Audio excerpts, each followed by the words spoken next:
We are going to take you to the unveiling of the UKIP posters. UKIP launches their manifesto. If we can bring up those pictures, this is in the last few moments. Let's listen in to Nigel Farage. And this pledge card shows you pretty clearly what UKIP is for. And I think, interestingly, we've got a completely distinctive plan from the other political parties. We're the only party in this campaign saying Britain should have a trade relationship with Europe, but not membership of the European Union. And directly as a consequence of that, we're the only party in this election that is actually offering a solution to the immigration crisis. The other parties who want to stay as members of the Union cannot offer that. And directly as a consequence, we're the only party that can promise £3 billion more for the National Health Service without adding to borrowing from money that we're saving in EU contributions.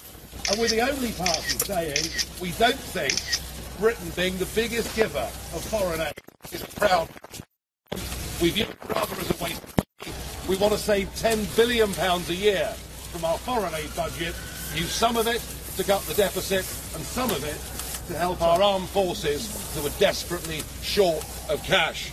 And since 2006, we fought a campaign for there to be no tax on the minimum wage. I'm pleased to say that some of the other parties are now beginning to follow, and they've upped the level at which people start paying tax. Our challenge as a party in the next 38 days is not to get people to agree with us. The vast majority of Britons agree with all 5 of those points. Our challenge is to convince people that if they want change, they've got to vote for change, and only UKIP is offering that. Thank you very much indeed.